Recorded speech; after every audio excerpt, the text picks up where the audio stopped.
ऐसी खबर की जो हमारे बच्चों के भविष्य से जुड़ी है। देश की सबसे बड़ी मेडिकल प्रवेश परीक्षा नीट सबसे बड़े घोटाले के घेरे में है और ये उस भारत की बात है जो पांचवी अर्थशक्ति है, दुनिया में अपनी एक छवि को लेकर आगे बढ़ रहा है। लेकिन आज़ादी के बाद से लेकर अब तक हमारा परीक्षा मूल्यांकन सिस्टम, चाहे वो स्कूल्स का हो या कॉलेजेस का हो, विश्वविद्यालयों का हो, वो निरंतर पतन की तरफ गया है। बहरहाल नीट 2026 परीक्षा रद्द कर दी गई है और पेपर लीक की जांच अब केंद्रीय जांच ब्यूरो के हाथ में, सीबीआई के हाथ में पहुंच चुकी है। 22 लाख से ज्यादा छात्रों के भविष्य से जुड़े नीट एग्जाम पर बड़ा फैसला लेते हुए नेशनल टेस्टिंग एजेंसी यानी एनटीए ने परीक्षा रद्द की है।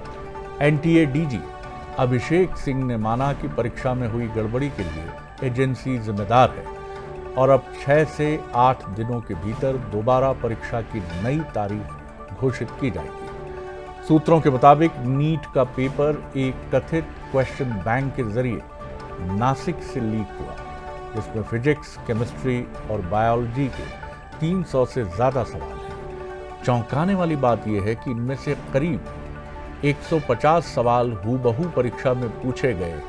720 में से करीब यानी 600 नंबर के सवाल सीधे उसी क्वेश्चन बैंक से जुड़े बताए जा रहे हैं। जांच एजेंसियों के मुताबिक क्वेश्चन बैंक बड़े स्तर पर व्हाट्सएप के जरिए फैलाया गया और कई चैट्स में फॉरवर्डेड मैनी टाइम्स का टैग मिला। इस पूरे नेटवर्क के तार और राजस्थान के सीकर, महाराष्ट्र के नासिक और केरलम तक जुड़ते दिखाई दे रहे हैं।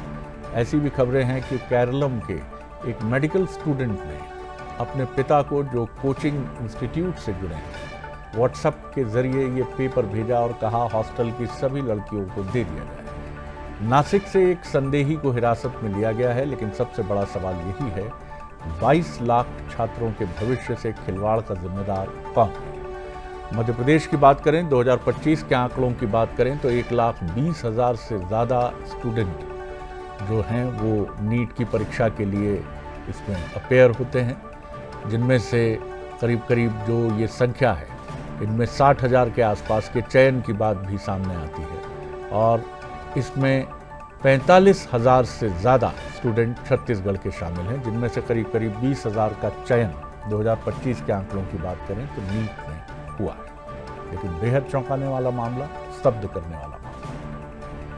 व्हाट्सएप मैसेज पे कुछ पीडीएफ फ्लोट कर रहे थे जिसमें कुछ प्रश्न मिल रहे थे। तो जब हमने उसकी जांच कराई लॉ एनफोर्समेंट एजेंसीज से, तब ये पाया गया कि कुछ प्रश्न उसमें से मैच कर रहे थे जो हमारे प्रश्न पत्र थे, और जो पुलिस का इन्वेस्टिगेशन था उसमें भी यह प्राप्त हुआ कि 2 तारीख को और 1 तारीख को कुछ लोगों के फोन पे वो पीडीएफ मौजूद था। हमने इस मैटर को सीबीआई को इंक्वायरी को दिया है। इसके साथ ही हमने यह भी कहा कि बच्चों के लिए हम दोबारा परीक्षा कराएंगे जो कि एकदम फेयर तरीके से होगी, जिसमें किसी भी तरह की अनियमितता नहीं होगी। तो नीट की परीक्षा रद्द कर दी गई है। अब आगे क्या होगा ये भी आपको बताते हैं। दोबारा परीक्षा होगी, फीस वापस होगी, एग्ज़ाम सेंटर्स वही रहेंगे, पंजीयन की ज़रूरत, रजिस्ट्रेशन की ज़रूरत नहीं होगी और 1 सप्ताह के भीतर या 10 दिनों के भीतर नई परीक्षा की तारीख घोषित होगी। तो विद्यार्थियों की, स्टूडेंट्स की सुविधा के लिए एग्जामिनेशन सेंटर वही रहेंगे जो पहले रहे और पंजीयन की ज़रूरत भी नहीं होगी, फीस वापस होगी। एक नज़र इस पर भी डालते हैं कि अब तक आज़ादी के बाद से लेकर अब तक कितने बड़े परीक्षा से जुड़े घोटाले सामने आए। मध्य प्रदेश की बात करें तो व्यापम घोटाला पूरे देश में चर्चा का विषय बना था, जिसमें मुन्ना भाई, जो राजकुमार हिरानी की फिल्म है, यानी परीक्षा देने के लिए कोई और जाता था और जो व्यक्ति है जो अपेयर हो रहा है, जिसकी तस्वीर है फॉर्म पर, वो कोई और है। छत्तीसगढ़ में छत्तीसगढ़ पीएससी घोटाला, पूरे देश में कुख्याति हुई इसकी।